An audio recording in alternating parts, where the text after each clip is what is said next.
Hello students, welcome to Affairs Cloud, Learn to Lead. My name is विकास राणा.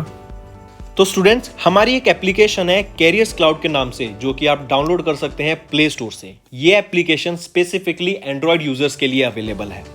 इस application में आपको login करना होगा अपनी जीमेल आईडी से, and once you have logged in आप इस पेज पे जाएंगे. आप यहाँ पर इस पेज पे देख सकते हैं एक कोड है क्रैक10. अगर आप ये कोड क्रैक10 यूज करते हैं तो आपको 10% का डिस्काउंट मिलेगा अगर आप परचेज करते हैं हमारा कोर्स को. अब कोर्स आप सोचेंगे कि ये कोर्स इतना अच्छा, इतना इंपॉर्टेंट कोर्स क्यों है, क्या रीजन है इस कोर्स का इतना अच्छा होने का. देखिए, हम डेली बेसिस पे आपको करंट अफेयर्स प्रोवाइड करेंगे, वीकली बेसिस पे, मंथली बेसिस पे. मतलब डेली बेसिस पे हम आपको पीडीएफ प्रोवाइड करेंगे उस दिन के कंटेंट की, एकदम अच्छे से, बिल्कुल नोट्स फॉर्मेट में, ताकि आपको खुद के नोट्स ढूंढने ना पड़े, बनाने ना पड़े, और ये नोट्स पढ़ के आपकी रिवीजन हो सके. यही आपको क्विज भी हम प्रोवाइड करेंगे सेम कंटेंट की डेली बेसिस पे. 20 से क्वेश्चंस की क्विज होगी, आपको एप्लीकेशन पे मिल जाएगी, जो आप रिवीजन के लिए हमारा पीडीएफ पढ़ के कोर्स को रिवीजन करने के लिए, अगर आप जब चाहेंगे कि मैं कहां से रिवाइज करूं, हम आपको एप्लीकेशन पे ही रिवाइज करा देंगे अपनी थ्रू दिस क्विज. ऐसे ही वीकली फॉर्मेट में आपको 50 क्वेश्चंस की क्विज मिलेगी और PDF, compiled PDF of important questions of that week. ऐसे ही मंथली बेसिस पे एक टॉप 100 क्वेश्चंस की पीडीएफ मिलेगी, जो बहुत अच्छी पीडीएफ होती है. बिल्कुल कहते हैं ना, एकदम star questions, most important questions of that month हम कवर करते हैं. इसी के साथ साथ जो बच्चे बैंक के लिए प्रिपेयर कर रहे हैं, उनके लिए तो ये एक वन स्टॉप सॉल्यूशन है. बहुत अच्छा कंटेंट हम आपको प्रोवाइड करते हैं. 99.99% हम अपना कंटेंट कवर कर देते हैं रिलेटेड टू बैंकिंग अवेयरनेस. इसी के साथ साथ आपको पता होना चाहिए, हम अब प्रोवाइड करते हैं आपको 20 टॉपिक के पीडीएफ.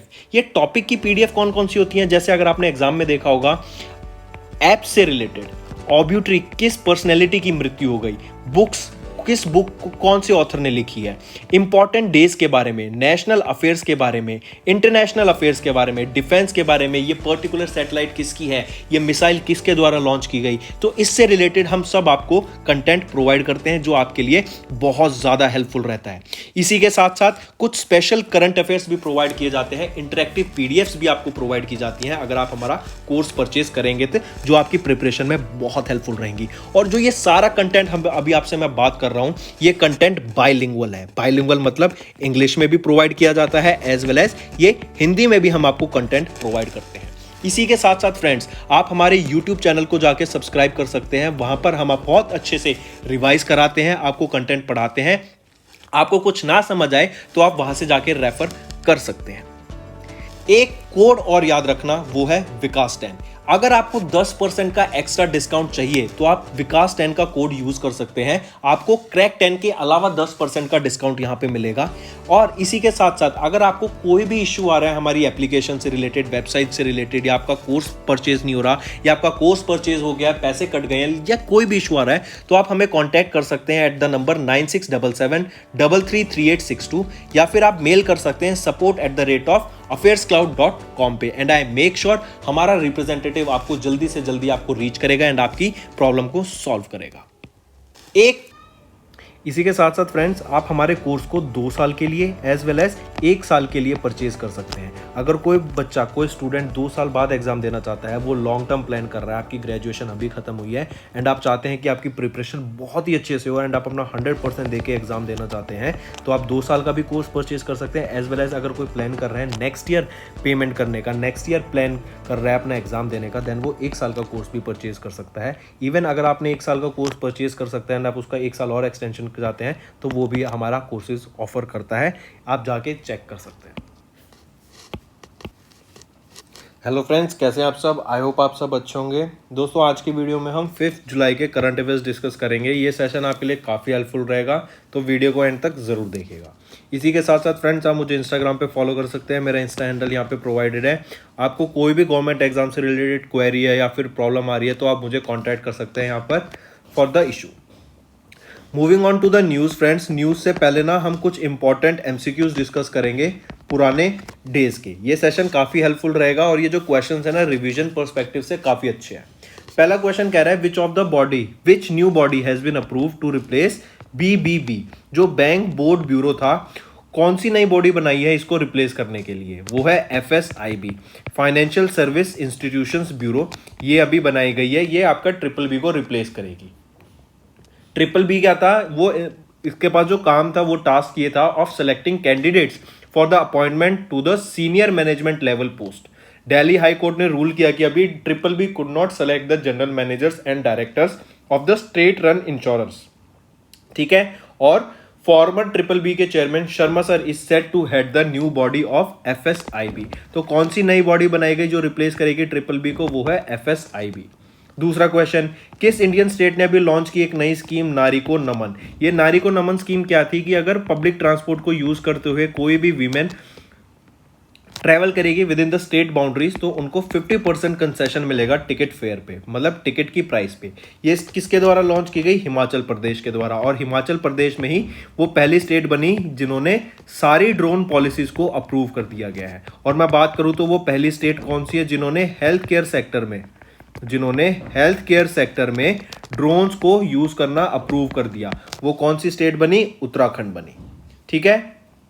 नेक्स्ट है, who is the new president of FATF. FATF क्या होता है, फाइनेंशियल एक्शन टास्क फोर्स के नए प्रेसिडेंट कौन बने, टी राजा कुमार। एफएटीएफ ही आपकी ग्रे लिस्ट रिलीज करती है, ठीक है। और ये जो ग्रे लिस्ट होती है ये क्या होती है, जो कंट्री टेरर फाइनेंस करती है, मतलब टेररिज्म को फाइनेंस करती हैं, उनके लिए होती है ये ग्रे लिस्ट, ठीक है, उनको डाला जाता है। तो पाकिस्तान था यहाँ पे सिंस 2018, फिर यूएई को अभी डाला गया है एफएटीएफ की ग्रे लिस्ट में। और इनके पूछा जा रहा है नए प्रेसिडेंट कौन बने, टी राजा कुमार। और ये पहले सिंगापुरियन है, फर्स्ट सिंगापुरियन जिनको अपॉइंट किया गया as the president of FATF. Next, what is the total GST revenue collected in the June 2022। June 2022 के महीने में जो आपका GST goods and service tax collection हुआ वो कितना हुआ, 1,45,000 करोड़ का, 1.45 लाख करोड़ रुपीस का आपका रेवेन्यू कलेक्ट किया गया एज जीएसटी।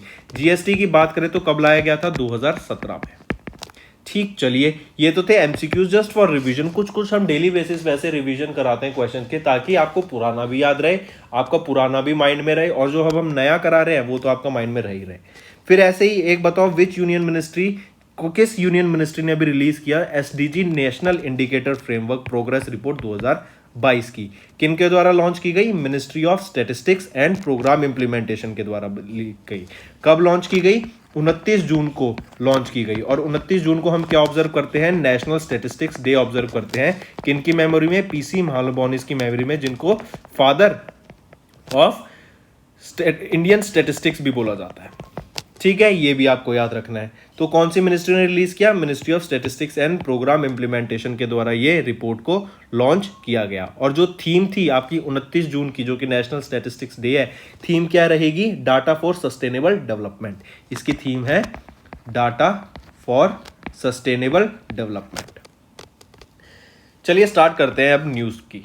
आज की न्यूज से स्टार्ट करते हैं। सबसे पहली है नीति आयोग। नीति आयोग के द्वारा भी एक मिटिगेशन एंड मैनेजमेंट ऑफ कोविड-19 की रिपोर्ट रिलीज की गई। इसमें बताया गया बेसिकली जब कोविड-19 आया तो जो हमारी स्टेट्स थी और यूनियन टेरिटरीज थी, उन्होंने क्या इनिशिएटिव्स लिए थे, उनकी क्या प्रैक्टिसेस अवॉइड की गई थी, उनके द्वारा अडॉप्ट की गई थी, ताकि कोविड-19 को मैनेज किया जा सके, उसको कंटेन किया जा सके, उसकी आउटब्रेक को, ठीक है। तो नीति आयोग के द्वारा mitigation and management of covid compendium of Ayush based practices from states and union territories, इसको रिलीज किया गया, जो कि आपकी Ayush based activities and practices के द्वारा जो अडॉप्ट की गई, स्टेट्स एंड यूनियन टेरिटरीज के द्वारा अडॉप्ट की गई प्रैक्टिसेस थी, उसके बारे में इंफॉर्मेशन प्रोवाइड की गई कि कैसे उन्होंने, किस स्टेट ने कैसे उनको बचाया, किस स्टेट ने क्या इनिशिएटिव लिए थे। तो इन सारी चीजों के बारे में यहाँ पे डिस्कस किया गया है। हाईलाइट क्या रहेगा, ये प्रोवाइड करती है information focused on practices adopted by various states and union territories of India for strengthening India's fight against covid using Ayush resource and interventions. ठीक, याद रखिएगा किसके द्वारा रिलीज की गई ये रिपोर्ट, नीति आयोग के द्वारा रिलीज की गई। नेक्स्ट हम बात करेंगे यूनिवर्सल सर्विस ऑब्लिगेशन फंड की। अभी रिसेंटली डिपार्टमेंट ऑफ टेलीकम्युनिकेशन, जो कि आपका मिनिस्ट्री ऑफ कम्युनिकेशन के अंडर आता है, इनके द्वारा अभी टाइप किया गया किनके साथ, Indian telephone limited and BSNL के साथ टाइप करके फंड करने की बात की गई पायलट प्रोजेक्ट को under the universal service obligation fund. ये universal service obligation fund basically क्या रहेगा, क्या बता सकते हैं? under this USOF program for indication of new technologies development in the telecom sector. Rural areas में, अर्बन एरियाज में, रिमोट एरियाज में जो नई टेक्नोलॉजीज आ रही हैं उनको इंप्लीमेंट करने के लिए ही ये आपका Indian telephone industries, Bharat Sanchar Nigam limited and department of telecommunication इन्होंने टाइप किया, ताकि जो अब अपकमिंग टेक्नोलॉजीज हैं उनकी मदद से हम रूरल एरियाज में, आपका जो पिछड़े हुए एरियाज है, रिमोट एरियाज है, वहां पर प्रॉपर कनेक्शंस प्रोवाइड करने की बात की गई।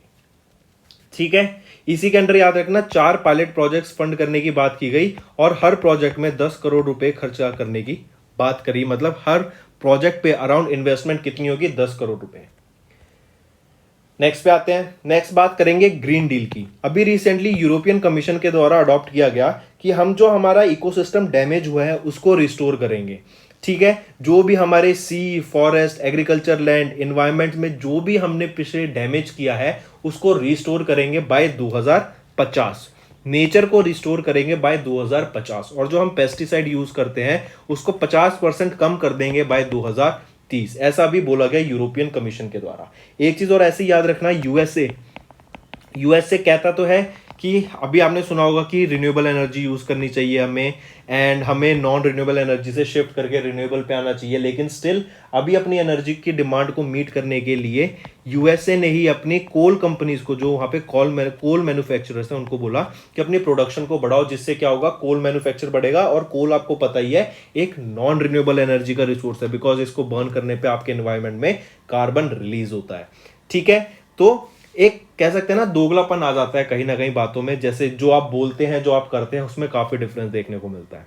तो कमिंग बैक, ये ग्रीन डील क्या थी? यूरोपियन कमीशन की डील थी कि हम अपने नेचर को रिस्टोर करने के लिए बाय 2050 इकोसिस्टम जो हमने डैमेज किया है उसको रिस्टोर करने के लिए, एग्रीकल्चर लैंड को अच्छा करने के लिए, सी, फॉरेस्ट, अर्बन एनवायरनमेंट, इनको रिस्टोर करने के लिए ये ग्रीन डील साइन की गई कि 2050 तक हम अपने नेचर को रिस्टोर कर देंगे। और साथ ही साथ 50% पेस्टिसाइड के यूज की बात की गई कि मतलब जो अभी हम 100% पेस्टिसाइड यूज कर रहे हैं उसको रिड्यूस कर देंगे बाय 50% बाय 2030। इसी के साथ साथ IGI international Indira Gandhi international airport की बात करें तो ये वो पहला एयरपोर्ट बन गया है इंडिया का जो कि रिन्यूएबल एनर्जी पे वर्क करता है। और यहाँ पे रिन्यूएबल एनर्जी कौन सी है? Hydro plus solar. कहां पर है? न्यू दिल्ली में है। और इन्हीं का एक टारगेट था कि हम कार्बन न्यूट्रल एयरपोर्ट बन जाएंगे बाय द ईयर 2030। ये भी आपको याद रखना है।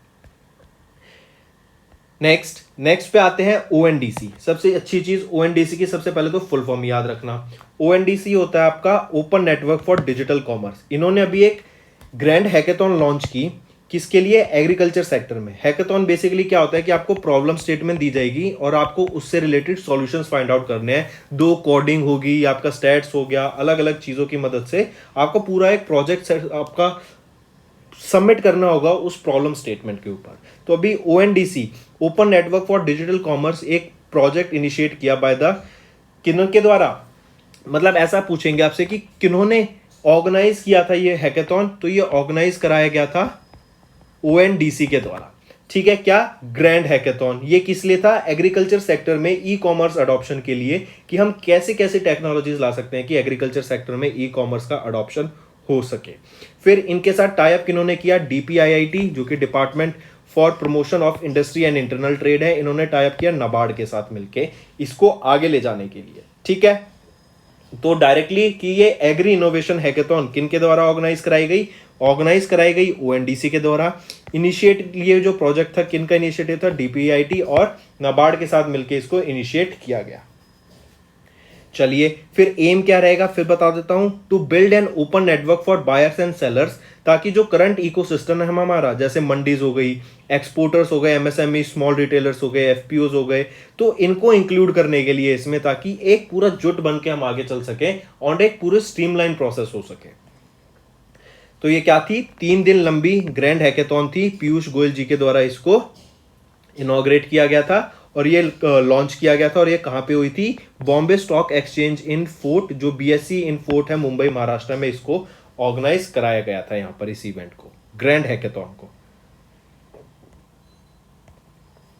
नेक्स्ट एक चीज और याद रखना, जो इवेंट का जो विनर प्राइज रहेगा वो 1.2 करोड़ रुपीज रहेगा for financial incentives for winning participants के लिए। नेक्स्ट नेक्स्ट हम बात करेंगे जो बैंकिंग फ्रॉड्स है ना, जैसे हम देखते थे विजय माल्या पैसे लेके भाग गए, तो जो लोग जैसे बैंक के फ्रॉड करते थे, हाई अमाउंट पे लोन ले लेते थे बैंक से और फिर बाद में पे नहीं करते थे, तो ऐसे फ्रॉड्स हम देखने को मिल रहे हैं कि जो बैंक फ्रॉड्स अबाउ 100 करोड़ रुपीस हैं उनमें काफी डिक्लाइन देखने को मिल रहा है in the fiscal year 2022। Alright, याद रखिएगा ये डाटा पूछा जा सकता है। ठीक, अगर हम फिस्कल ईयर 22 की बात करें, मतलब 2021-22 की बात करें, तो जो रिकॉर्ड हमें देखने को मिला है case for the bank frauds वो अराउंड 41,000 करोड़ रुपीस का है, जो कि फिस्कल ईयर 2021 मतलब 2020-2021 में जो फ्रॉड देखने को मिले थे वो अराउंड 1.05 लाख करोड़ रुपीस के थे। तो काफी हमें कम देखने को मिले हैं bank frauds comparative to previous year. Moving on, अगर हम इसी से बात करें किस लिए हमें देखने को कम मिले हैं, क्योंकि RBI in collaboration with reserve bank information technology private limited, इन्होंने एक अभी प्रोग्राम फ्रेमवर्क को इंप्लीमेंट किया, वो है अर्ली वार्निंग सिस्टम। ये आपका मशीन लर्निंग पे वर्क करता है, ये एल्गोरिदम्स पे, मशीन लर्निंग एल्गोरिदम्स पे वर्क करता है ये आपका अर्ली वार्निंग सिस्टम, जो कि आपके एफिशिएंसी को टेस्ट करता है बैंक की कि क्या वो एफिशिएंट है या नहीं, क्या वो इतना लोन प्रोवाइड कर रहा है, क्या वो ठीक है या नहीं, किसको प्रोवाइड कर रहा है, क्यों प्रोवाइड कर रहा है, इन सारी चीजों की जांच की जाती है with the help of machine learning algorithms. किसमें? अर्ली वार्निंग सिस्टम में, ईडब्ल्यूएस में। तो इनडायरेक्टली क्वेश्चन पूछा जा सकता है, ईडब्ल्यूएस फ्रेमवर्क किसके द्वारा स्टार्ट किया गया था? आरबीआई के द्वारा। किस लिए? ताकि बैंक फ्रॉड्स पे आपकी एक चेक रखा जा सके, इवन बैंक्स पे एक चेक रखने के लिए कि क्या वो पैसे अगर आगे फंड कर रहे हैं, क्या लोन प्रोवाइड कर रहे हैं, तो किस हिसाब से क्यों कर रहे हैं। नेक्स्ट हम बात करेंगे सिनी सेठी। सिनी सेठी आप इनको पिक्चर में देख सकते हैं, ये किस स्टेट से बिलोंग करती हैं? ये कर्नाटका से बिलोंग करती हैं। इनको अभी फेमिना मिस इंडिया 2022 से क्राउन किया गया, ठीक है, सिनी शेट्टी को, याद रखिएगा, डायरेक्ट इंफॉर्मेशन। और ये जो इवेंट था आपका फेमिना मिस इंडिया वर्ल्ड 2022 का, वीएलसीसी फेमिना मिस इंडिया के द्वारा ये कंडक्ट कराया गया था। और एक चीज याद रखना, ये कहां पर हुआ था? Location Jio world convention centre, Mumbai Maharashtra में। और इसी में आपको याद हो तो वर्ल्ड कन्वेंशन ऑफ अकाउंट्स भी हुई थी आपकी, ठीक है, जियो वर्ल्ड कन्वेंशन सेंटर में, मुंबई महाराष्ट्र में। और ये किन के द्वारा डेवलप किया गया है? रिलायंस इंडस्ट्रीज लिमिटेड का है ये आपका जियो वर्ल्ड कन्वेंशन सेंटर। नेक्स्ट हम बात करेंगे कैंप गोवड़ा इंटरनेशनल अवार्ड की। ये काफी सारी फील्ड में जो लोगों ने अच्छा काम किया है उनको ये अवार्ड से सम्मानित किया जाता है। फील्ड कोई भी हो सकती है, फील्ड आपकी जैसे एजुकेशन से रिलेटेड, आपकी फोटोग्राफी से रिलेटेड, जर्नलिज्म से रिलेटेड, आपकी सोशल वर्क हो गया, साइंस एंड टेक्नोलॉजी हो गया, आपने कोई रिसर्च करी, फिर इसी के साथ साथ मीडिया, एनवायरनमेंट, कल्चर, पेंटिंग, इन सारे वर्क के थ्रू जो लोगों ने अच्छे काम किए होते हैं, कॉन्ट्रीब्यूशन होते हैं सिविलियंस के, इंडियन सिविलियंस के इन दिस फील्ड, उनको कैंप गोवड़ा इंटरनेशनल अवार्ड से सम्मानित किया जाता है। एक चीज और, ये जो कैंप गोवड़ा इंटरनेशनल अवार्ड है एक सिविलियन अवार्ड है, इसको नादा प्रभु कैंप गोवड़ा अवार्ड भी कहा जाता है। क्या कहा जाता है इस अवार्ड को?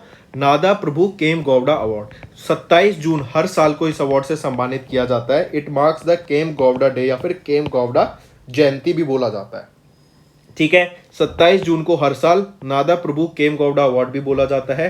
फिर इसी के साथ साथ याद रखना किन को इस अवार्ड से सम्मानित किया गया? फॉर्मर कर्नाटका के chief minister SM Krishna, Infosys founder NR Narayana Murthy ji और former badminton player Prakash Padukone. आप इधर देख सकते हैं, नारायण मूर्ति जी, प्रकाश पादुकोण और एसएम कृष्णा, इनको सम्मानित किया गया आपका कैंप गोवड़ा इंटरनेशनल अवार्ड से, जो कि अब 27 जून को अवार्ड दिया जाएगा, ठीक है, याद रखिएगा। चलिए नेक्स्ट पे आते हैं। नेक्स्ट हम बात करेंगे एयरवॉर्ड्स के best drone organisation award. I repeat, एयरवॉर्ड्स के द्वारा, ग्लोबल एयरवॉर्ड्स के द्वारा बेस्ट ड्रोन ऑर्गेनाइजेशन अवार्ड से किसको सम्मानित किया गया? वो एक इंडियन स्टार्टअप रहेगा आईजी ड्रोन के नाम से, ठीक है। ये आपके स्टार्टअप का नाम है जो आपको याद रखना है, आईजी ड्रोन्स। ये एक Delhi based leading drone enterprise या फिर एक ड्रोन स्टार्टअप है, आईजी ड्रोन्स, जिन्होंने अभी बेस्ट ड्रोन ऑर्गेनाइजेशन अवार्ड का जीता अंडर द स्टार्टअप कैटेगरी, जो कि दिया जाता है एयरवॉर्ड्स के द्वारा, ग्लोबल एयरवॉर्ड्स के द्वारा, याद रखिएगा, ठीक है। नेक्स्ट, यार लैपिड, ये अभी नए प्राइम मिनिस्टर बने हैं, 14th प्राइम मिनिस्टर बने हैं इजराइल के। ये किनको रिप्लेस करेंगे? नेफ्ताली बेनेट को। I repeat, 14th prime minister of Israel यार लैपिड बने, ऑफिशियली बन गए हैं। एंड ये किनको रिप्लेस करेंगे? नेफ्ताली बेनेट को ये रिप्लेस करेंगे to become the 14th prime minister of Israel. Next हम बात करेंगे सीबीएसई की। ये बहुत इंपॉर्टेंट न्यूज आ जाती है, सबको नोट करनी है। सीबीएसई ने भी अभी एक परीक्षा संगम पोर्टल को लॉन्च किया, ताकि जो सीबीएसई बोर्ड एग्जाम एक्टिविटीज हैं, जैसे रजिस्ट्रेशन, आपका रिजल्ट चेक करना, कोई नया सर्कुलर आया है, कोई ओपनिंग आई है, या कोई कुछ भी बच्चों को हम इन्फो एक्टिविटीज करानी है, तो वो सारी चीजें यहाँ पे परीक्षा संगम पोर्टल पे लॉन्च की जाएंगी। ठीक है, और ये किसके द्वारा? Central board of secondary education के द्वारा इसको लॉन्च करा गया था। ये 3 सेक्शंस में लाया जाता है। ठीक है, एक हो गया आपका स्कूल्स, जिसको हम बोलते हैं गंगा। दूसरा आ जाता है यमुना, जो होता है आपका रीजनल ऑफिसेस, और हेड ऑफिस होता है आपका सरस्वती। ठीक है, याद रखना ये तीनों जो आपका परीक्षा संगम पोर्टल है, कितने सेक्शंस में डिवाइड किया गया है? गंगा, यमुना और सरस्वती, 3 सेक्शंस में डिवाइड किया गया है। स्कूल को गंगा बोला, रीजनल ऑफिस को यमुना बोला, और हेड ऑफिस को आपका सरस्वती बोला। ठीक, इन तीनों के अलग अलग पोर्टल होते हैं जैसे होता है। और इसी के साथ साथ यहाँ पे क्या होगा? आपका question bank, model test paper, school का रिजल्ट, कोई रिलेटेड एक्टिविटीज, ठीक है, आपका रेफरेंस मटेरियल, सीबीएसई की लेटेस्ट न्यूज, सीबीएसई के सर्कुलर्स, आपके रिजल्ट से लेके सर्कुलर्स, आपके एग्जाम से रिलेटेड सर्कुलर्स, ये सारे प्रोवाइड किए जाएंगे इस पर्टिकुलर परीक्षा संगम पोर्टल पे, जो कि सीबीएसई के द्वारा लॉन्च किया गया। ऑलराइट फ्रेंड्स, चलिए नेक्स्ट पे आते हैं। नेक्स्ट हम बात करेंगे वर्जिन। वर्जिन आपको याद हो एक स्पेस कंपनी है, वर्जिन इन ऑर्बिट। ठीक है, आपको याद रखना है ये स्पेस की कंपनी है वर्जिन ऑर्बिट, जो कि किन की कंपनी है? हमारे एक यूएसए के, not USA, British billionaire Richard Branson के द्वारा वर्जिन ऑर्बिट स्टार्ट की गई थी। ठीक है, जैसे ब्लू ऑरिजिन हम बात करते हैं, ब्लू ऑरिजिन किसकी है? ये आपकी जेफ बेजोस की है। स्पेस एक्स किसका है? ये इलॉन मस्क का है। ऐसे ही वर्जिन ऑर्बिट किनकी है? रिचर्ड ब्रैंसन की है। तो रिचर्ड ब्रैंसन की कंपनी वर्जिन ऑर्बिट ने अभी 7 यूएस डिफेंस सैटेलाइट्स को स्पेस में लेके गई। I repeat, 7 US defence satellites को लॉन्च किया गया। किनके द्वारा? वर्जिन ऑर्बिट के रॉकेट के द्वारा। ये आपको याद रखिएगा। ये वर्जिन ऑर्बिट कब स्टैब्लिश की गई थी? 2017 में स्टैब्लिश की गई थी, और लॉन्ग बीच कैलिफोर्निया में इनका हेडक्वार्टर रहेगा। ठीक है, याद रखिएगा 7 यूएस सैटेलाइट्स को। ऐसे ही इसरो की बात करूं, इसरो ने पीएसएलवी रॉकेट की मदद से, C-53 रॉकेट की मदद से 3 सिंगापुरियन सैटेलाइट्स को स्पेस में लॉन्च करा। ये भी आपको याद रखना है। सतीश धवन स्पेस सेंटर श्रीहरिकोटा से ये सैटेलाइट्स को लॉन्च किया गया था। नेक्स्ट हम बात करेंगे इजराइल की। ईरान के द्वारा भी एक सॉलिड फ्यूल रॉकेट को लॉन्च किया गया स्पेस में, जिसका नाम है जुलजहां। ठीक है, जुलजहां किनके द्वारा? ईरान के द्वारा लॉन्च किया गया। ये एक सॉलिड फ्यूल रॉकेट है जिसको स्पेस में लॉन्च किया गया। तो आपको डायरेक्ट नाम याद रखना है, जुलजहां किनका है? ईरान का है। ठीक है, जैसे हम याद रखते हैं ज़रकॉन, ये किसकी है? ये आपकी रशिया की। ऐसे हम डायरेक्ट याद रखते हैं। सिमिलरली आपको याद रखना है जुलजहां, ये एक रॉकेट है, सॉलिड फ्यूल रॉकेट सिस्टम, जो कि लॉन्च किया गया ईरान के द्वारा। चलिए नेक्स्ट पे आते हैं। नेक्स्ट हम बात करेंगे सेंस जूनियर। ये स्पेन से बिलोंग करते हैं, फरारी के लिए ये ड्राइव करते हैं, और इन्होंने अपने करियर की पहली F1 रेस को जीता, वो है ब्रिटिश ग्रैंड प्रिक्स को। I repeat, British grand prix को जीतने वाले व्यक्ति कौन बने? Carlos sense junior. ये स्पेन से बिलोंग करते हैं, फरारी के लिए ड्राइव करते हैं, और ये इनकी करियर की पहली विक्ट्री है, इसलिए ये इंपॉर्टेंट बन जाता है। ठीक है, याद रखिएगा, ये इनके करियर की पहली फॉर्मूला 1 रेस विक्ट्री है, स्पेन के कार्लोस सेंस जूनियर की, जिन्होंने अभी लिनोवो का ब्रिटिश ग्रैंड प्रिक्स को जीता, जो कि इंग्लैंड में हुई थी। काफी इंपॉर्टेंट। अगर मैं मैक्स वर्स्टैपेन की बात करूं, ये किसके लिए ड्राइव करते हैं? रेडबुल के लिए ड्राइव करते हैं। और इसी के साथ साथ अगर मैं पूछूं, सर्जियो पेरेज, ये दोनों आपके रेडबुल के लिए ड्राइव करते हैं। और फिर अगर बात की जाए लुइस हैमिल्टन की, ये ब्रिटेन से बिलोंग करते हैं, एंड ये आपका किसके लिए ड्राइव करते हैं? मर्सिडीज के लिए ड्राइव करते हैं। नेक्स्ट पे आते हैं बुक, गंगा री इमेजिनिंग रेजुमेटिंग रिकनेक्टिंग। ये बुक का नाम है, जो कि ऑथर की गई राजीव रंजन मिश्रा एंड पुष्कल उपाध्याय जी की बात। ठीक है, ये 2 ऑथर रहेंगे, राजीव रंजन मिश्रा और दूसरी हैं पुष्कल उपाध्याय। इनको दोनों को याद रखना, ये ऑथर रहेंगे गंगा री इमेजिनिंग रेजुमेटिंग रिकनेक्टिंग इस बुक के। अगर मैं बात करूं, ये बुक पब्लिश की जाएगी रूपा पब्लिकेशंस इंडिया के द्वारा। और जो राजीव रंजन मिश्रा है ना, ये एक IAS ऑफिसर है, who served for 2 stings in the national mission for clean Ganga, और ये पहले मिशन डायरेक्टर थे, और अब डायरेक्टर जनरल थे national mission for clean Ganga के। पुष्कल उपाध्याय, ये वन ऑफ द पायनियर्स हैं, जो कि अभी करंटली गवर्नमेंट के क्लीन गंगा मिशन इनिशिएटिव से जुड़े हुए हैं। ठीक है, तो पुष्कल उपाध्याय और राजीव रंजन मिश्रा जी के द्वारा इस बुक को ऑथर किया गया, जो कि है गंगा री इमेजिनिंग, रेजुवेनेटिंग एंड रिकनेक्टिंग इस बुक को। और ये किसके द्वारा पब्लिश की जाएगी? रूपा पब्लिकेशंस इंडिया के द्वारा। नेक्स्ट आ जाता है 2 जुलाई को हम ऑब्जर्व करते हैं international cooperative day. International cooperative day कब ऑब्जर्व किया जाता है? 2 जुलाई को, और इसी डे को हम कॉप्स डे के नाम से भी जानते हैं। ठीक है, फिर आपको थीम याद रखनी है। थीम क्या है? Cooperative build a better world. काफी important, cooperative build a better world, ये आपकी थीम रहेगी कॉप्स डे की या इंटरनेशनल कोऑपरेटिव डे की, जो कि 2 जुलाई को ऑब्जर्व किया जाता है। 4 जुलाई को आपको याद रखना अर्थ और सन के बीच में लॉन्गेस्ट डे था, लॉन्गेस्ट डिस्टेंस था। ठीक है, अर्थ और सन के बीच में लॉन्गेस्ट डिस्टेंस था। कब? 4 जुलाई को। और एक चीज और होती है 4 जुलाई को ही, वो आप मुझे बताइए, क्या वो लॉन्गेस्ट डे शॉर्टेस्ट डे कब होता है, वो बताइए। नेक्स्ट आ जाता है international plastic bag free day. 3 जुलाई को international plastic bag free day observe करते हैं। और अगर आपको याद हो, अभी 1 जुलाई से इंडिया में single use plastic SUP single use plastic को बैन कर दिया गया है ऑल ओवर इंडिया 1 जुलाई से। और 3 जुलाई को हम ऑब्जर्व करते हैं international plastic bag free day. Moving on, फिर हम बात करेंगे ओडिशा की। ओडिशा का अभी रिसेंटली बजट प्रेजेंट किया गया, जिसमें उन्होंने अपना जो बजट प्रेजेंट किया वो है 2 लाख करोड़ रुपए का। ठीक है, for the fiscal year for 2022 से लेके 2023 तक।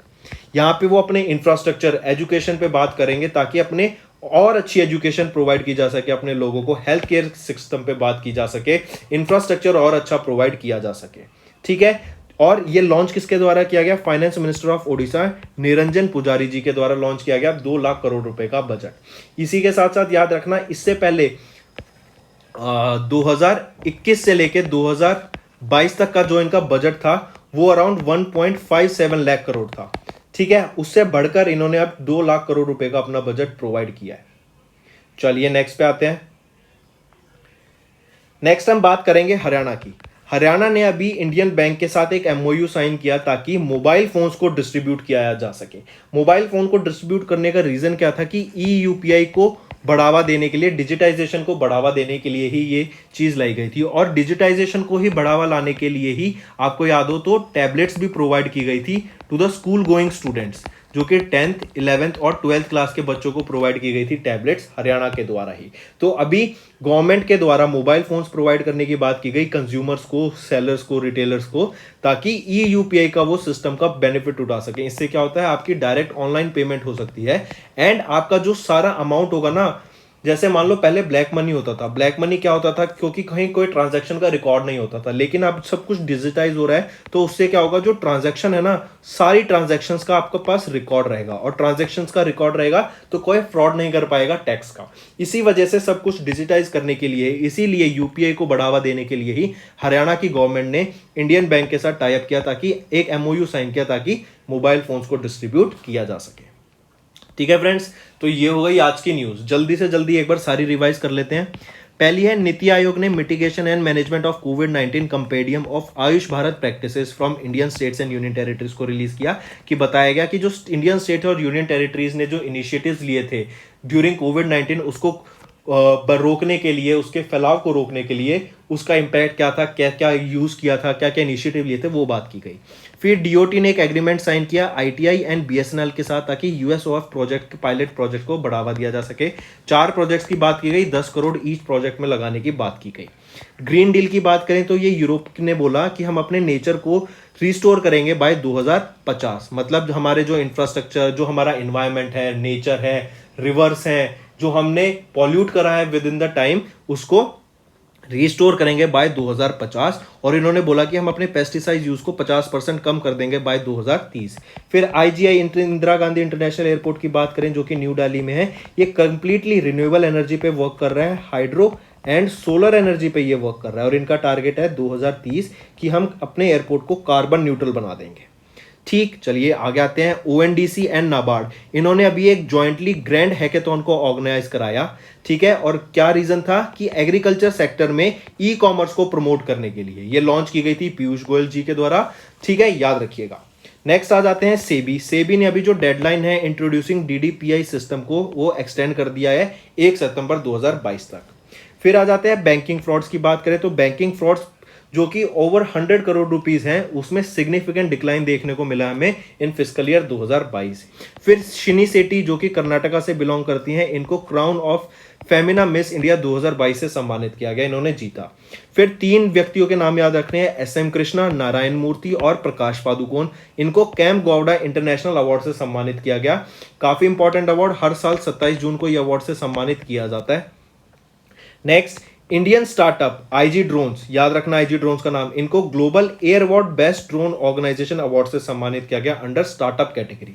आई रिपीट, ये दिल्ली का एक स्टार्टअप है IG ड्रोन्स, इन्होंने ग्लोबल एयर अवार्ड्स में बेस्ट ड्रोन ऑर्गेनाइजेशन अवार्ड जीता in the category startup.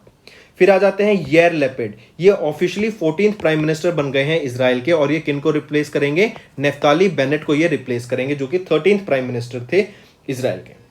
Next आ जाता है CBSE के द्वारा भी एक पोर्टल लॉन्च किया गया, परीक्षा संगम। इस परीक्षा संगम में आपकी एग्जाम से रिलेटेड कोई भी activities, model paper, sample paper, उस सर्कुलर जो अपडेट्स आते हैं, कोई न्यूज आती है CBSE की, वो सारी यहाँ पे प्रोवाइड की जाएगी। और इसको 3 भागों में बांटा गया, गंगा, यमुना और सरस्वती।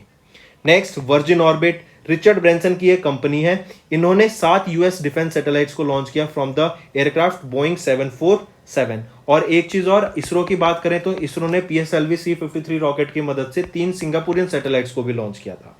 ईरान की बात करें तो इन्होंने जुल्जना, ये एक सॉलिड फ्यूल रॉकेट को लॉन्च किया इनटू स्पेस। जुल्जना याद रखिएगा, सिंपल, ये जो सॉलिड फ्यूल रॉकेट है किस कंट्री के द्वारा है बनाया गया, ये ईरान के द्वारा।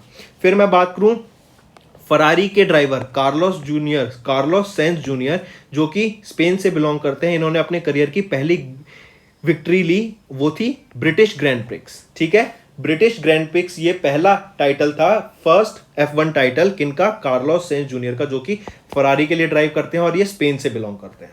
नेक्स्ट आ जाती है एक बुक, गंगा रीइमेजिनिंग, रेजुमिनेटिंग, रिकनेक्टिंग। ये ऑथर की गई राजीव रंजन मिश्रा एंड पुष्काल उपाध्याय जी के द्वारा, और ये national mission for clean Ganga के ऊपर ये बुक लिखी गई है, उनकी एक्टिविटीज और उनके बारे में बताया गया है यहाँ पे। 2 जुलाई को हम इंटरनेशनल डे ऑफ कोऑपरेटिव्स या कूप्स डे सेलिब्रेट करते हैं। 3 जुलाई को हम international plastic bag free day observe करते हैं। ओडिशा गवर्नमेंट के द्वारा अपना जो बजट प्रेजेंट किया गया 2022-2023 के लिए, वो है 2 लाख करोड़ रुपए का। और हरियाणा गवर्नमेंट ने एक इंडियन बैंक के साथ MOU साइन किया ताकि मोबाइल फोन्स को डिस्ट्रीब्यूट किया जा सके। ठीक है फ्रेंड्स, ये हो गए आपके सारे वन लाइनर फॉर्मेट में। अब आते हैं होमवर्क पर। होमवर्क बहुत इंपॉर्टेंट है, सभी बच्चों को कमेंट करना है, कमेंट करके जरूर बताना। मैं नीचे कमेंट देखता हूं कि कितने बच्चे कमेंट करते हैं। हार्डली कुछ ही बच्चे जो वीडियो देखते हैं वो कमेंट करते हैं, क्योंकि बाकियों को होमवर्क से मतलब ही नहीं है। मैं देखता हूं अगर आप होमवर्क ही नहीं करेंगे तो आप कुछ इंपॉर्टेंट क्वेश्चंस पे मिस आउट कर देते हैं, या फिर वो आपकी रिवीजन नहीं हो पाती उन क्वेश्चंस की, तो होमवर्क जरूर कीजिएगा। पहला क्वेश्चन है कि विच वाइल्ड लाइफ सेंचुरी, आपकी डार्क स्काई रिजर्व बोला गया उसको, कहां पे डार्क स्काई रिजर्व सेटअप किया गया, यह क्वेश्चन। दूसरा क्वेश्चन है वर्ल्ड रिफ्यूजी डे कब सेलिब्रेट किया जाता है, किस ईयर में सेलिब्रेट किया गया था पहली बार। तीसरा क्वेश्चन, मोधेरा सन टेम्पल किस डायनेस्टी के टाइम पे बनाया गया था, ये बताइए, अच्छा क्वेश्चन है। नेक्स्ट आ जाता है theme for the international day of yoga, कब ऑब्जर्व किया जाता है, 21 जून को ऑब्जर्व किया जाता है। थीम क्या रहेगी इंटरनेशनल डे ऑफ योगा की, वो बतानी है। फिर लास्ट क्वेश्चन आ जाता है कि traditional Slavic festival of Noc Kupala, ये कब सेलिब्रेट किया जाता है। इसी के साथ साथ 2-3 चीज और आपको बतानी है। अच्छा सा क्वेश्चन है ये कि winter solstice, summer solstice, solar equinox और स्प्रिंग इक्विनॉक्स, इनकी आपको मुझे डेट बतानी है। ठीक है, इसी के साथ साथ बताना है कि लॉन्गेस्ट डे और शॉर्टेस्ट डे ये कब होता है इंडिया के हिसाब से, आप मेरे को बता देना। गर्मियों में मतलब समर आ जाए तो लॉन्गेस्ट डे होता है, और शॉर्टेस्ट डे विंटर्स में होता है। डेट आप मुझे नीचे बताएंगे इस क्वेश्चन के साथ साथ, ये आपका 5th क्वेश्चन है। ठीक है friends, that's all for the day. I hope आपको सेशन पसंद आया होगा। अगर आप चाहते हैं ऐसे ही सेशन फ्यूचर में हम कंटिन्यू रखें तो कमेंट करके जरूर बताइएगा, आपके कमेंट की बहुत वैल्यू रहती है। That's all for the day friends, thank you and have a nice day. That's all for the day friends, ये हमारी वीडियो थी। आई होप आपको वीडियो पसंद आई होगी। इसी के साथ साथ फ्रेंड्स आप हमारे यूट्यूब चैनल को सब्सक्राइब कर सकते हैं। आप टेलीग्राम चैनल पे जाके हमें फॉलो कर सकते हैं। एंड इसी के साथ साथ अगर आपको कोई भी प्रॉब्लम आ रही है या तो पेमेंट में या हमारे कोर्सेज के साथ, तो आप हमें कांटेक्ट कर सकते हैं एट द नंबर 7677333862, या फिर आप हमारी मेल आईडी पे हमें मेल कर सकते हैं and I will make sure कि आपकी जो प्रॉब्लम है उसको जल्दी से जल्दी सॉल्व किया जाए। इसी के साथ साथ आप हमारे इंस्टाग्राम हैंडल affairscloud_official को फॉलो कर सकते हैं। कोड और याद रखना वो है विकास 10। अगर आपको 10% का एक्स्ट्रा डिस्काउंट चाहिए तो आप विकास 10 का कोड यूज कर सकते हैं, आपको क्रैक 10 के अलावा 10% का डिस्काउंट यहां पे मिलेगा। और इसी के साथ साथ अगर आपको कोई भी इश्यू आ रहा है हमारी एप्लीकेशन से रिलेटेड, वेबसाइट से रिलेटेड, या आपका कोर्स परचेज नहीं हो रहा, या आपका कोर्स परचेज हो गया, पैसे कट गए हैं, या कोई भी इशू आ रहा है, तो आप हमें कॉन्टैक्ट कर सकते हैं एट द नंबर 9677333862, या फिर आप मेल कर सकते हैं support@affairscloud.com पे। एंड आई मेक श्योर हमारा रिप्रेजेंटेटिव आपको जल्दी से जल्दी आपको रीच करेगा एंड आपकी प्रॉब्लम को सॉल्व करेगा।